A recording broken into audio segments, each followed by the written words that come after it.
और वर्धन? कुछ ही घंटों पहले वह हॉल पूरी तरह बिखर चुका था। फर्नीचर, चादर, सजावटी सामान और वह कैमरा जो इस प्रक्रिया को रिकॉर्ड करने के लिए लगाया हुआ था, सब कुछ फर्श पर ढेर हो चुका था। वर्धन, उसका साथी टिम और अनय एक भारी से मेज को अपने आगे ढाल बनाकर किसी तरह खुद को बचाए हुए थे, टूटे हुए उस सामान के वारों से जो कहीं से भी उड़ते हुए उन पर आ गिरते हैं। जो पादरी तान्या के एक्सर्सिज्म के लिए यहाँ आया था, तान्या उसी के पेट पर चढ़ी बैठी है। उसकी गर्दन तान्या के शिकंजे में है, जो कि कसता ही जा रहा है। उसने मुंह से प्रार्थना पढ़ी थी, सो तान्या पर हावी शक्ति ने उसका मुंह तोड़ दिया। पादरी के मुंह से इस वक्त भी खून बह रहा था। ऊपर वाले का नाम ले लेकर अधमरी हालत में वह अब भी जूझ ही रहा है।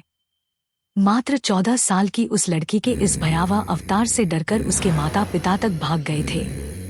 टिम और अनय ने मायूसी से फर्श पर पड़े उस पादरी की ओर देखा तो उनका मन बोल उठा।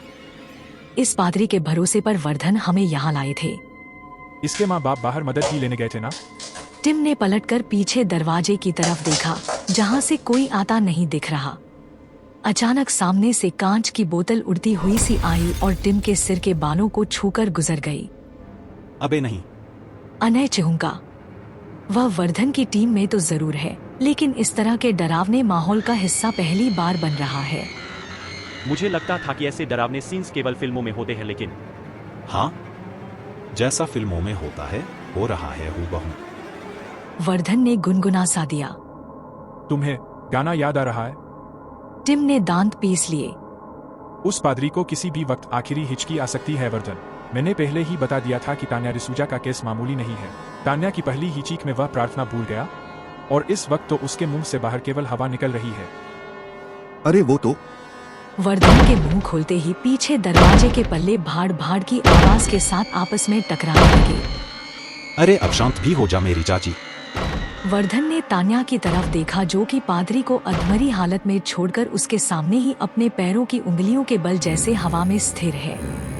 वैसे ये लड़की लगभग साल भर से पैरालाइज थी और अपने पैरों पर खड़ी तक नहीं हो पाती थी, लेकिन इस वक्त अजीब तरीके से हंस रही थी, चीखें मार रही थी, चल रही थी और वह भी दीवारों तक पर। हाँ तुम कुछ बोल रहे थे वर्धन। वर्धन ने उसकी तरफ देखा। अनय बहुत ज्यादा डरा हुआ दिख रहा है। अरे कुछ नहीं, कभी कभी ऐसा हो जाता है कि हम शैतान के सामने जाने पर प्रार्थनाएं भूल जाते हैं या फिर हम बोल ही नहीं पाते।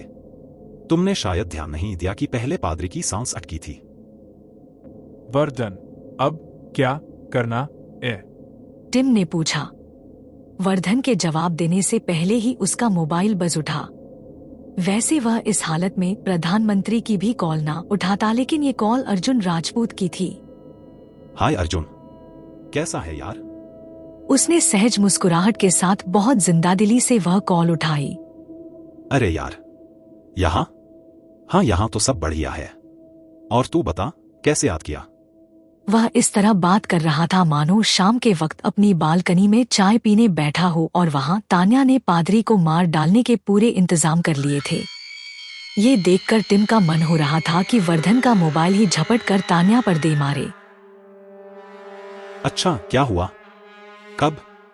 ओह, अरे नहीं। अचानक तान्या छत की ओर मुंह कर तेज आवाज में चिंगाड़ी और शायद ये आवाज अर्जुन ने सुन ली। अरे भाई, कुछ खास नहीं।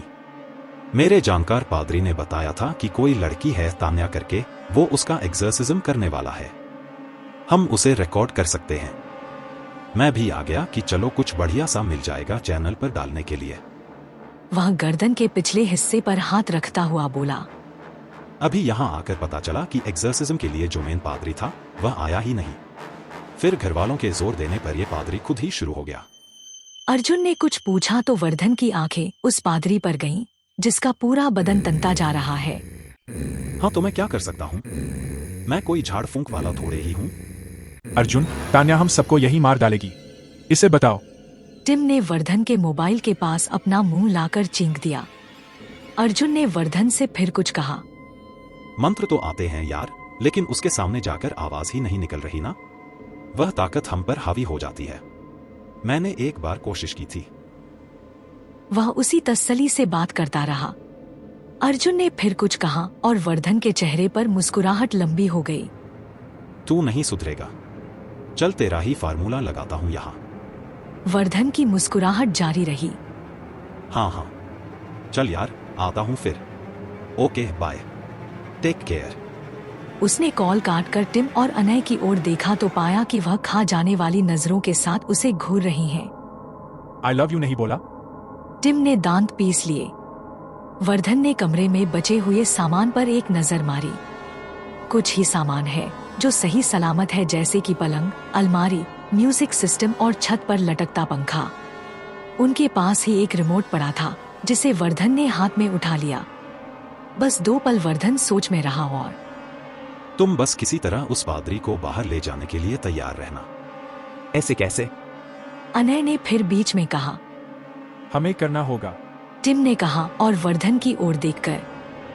तुम अकेले तान्या को संभाल लोगे? वर्धन ने पूर्ण विश्वास से हामी भरी। चलो अनय। टिम और अनय मेज को सरकाते हुए उस पादरी से कुछ दूर रुके।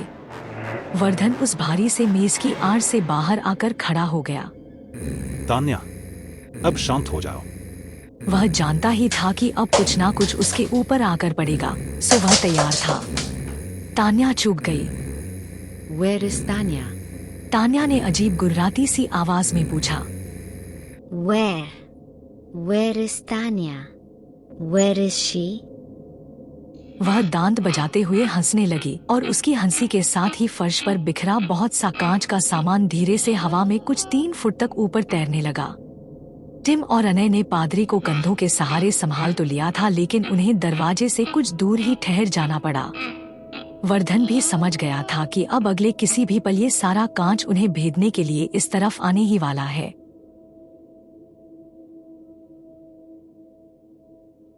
हम वापस जा रहे हैं। We are sorry. वर्धन ने तुरंत हाथ हवा में उठा लिए, मानो समर्पण कर रहा हो। तुम प्लीज शांत हो जाओ, हम जा रहे हैं। हम तुम्हें और परेशान नहीं करेंगे। तान्या पर आंखें जमाए रिमोट का एक बटन दबाते हुए धीरे से उसने उल्टे कदम दरवाजे की ओर लेने शुरू किए। वर्धन के कदम पीछे लेते ही बाकी सभी दरवाजे से बाहर निकलने लगे। वह धीरे धीरे कर दहलीज को पार कर गए और जैसे ही वर्धन ने दहलीज पार की, कांच के उन टुकड़ों में हरकत हुई। वहां तान्या फिर एक बार फटकर हंसी। वह कांच के टुकड़े वर्धन की ओर बढ़े, लेकिन उसी के साथ वर्धन ने दरवाजे के पल्ले बाहर से बंद कर दिए। खट खट खट की कितनी ही आवाजें एक साथ उस दरवाजे पर गड़ गईं। उन्हीं आवाजों के बीच एक आवाज थी। In Bluetooth mode. वर्धन ने अपना मोबाइल हाथ में लिया हुआ था। टिम और अनय आंखें फाड़े उसे देख रहे थे। Paired. इस आवाज के साथ ही तान्या के कमरे में संगीत गूंजने लगा।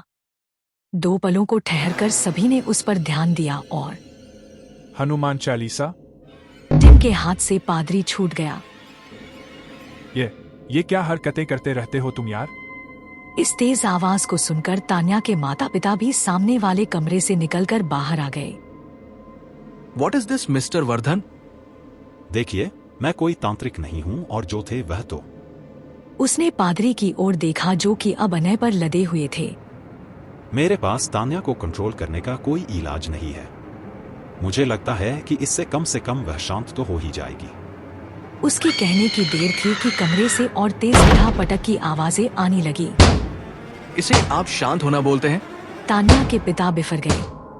वर्धन ने टिम का मोबाइल हाथ में लिया और आप पादरी जी के लिए मेडिकल हेल्प का अरेंजमेंट कीजिए। मैं यही हूं जब तक वह शांत ना हो जाए।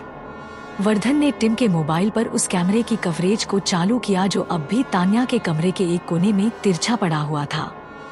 वह अब भी काम कर रहा था और ये लोग देख सकते थे कि तान्या ने कई बार कोशिश की, लेकिन वह म्यूजिक सिस्टम के पास नहीं जा रही है, ना ही उसे पटकने की कोशिश कर रही है।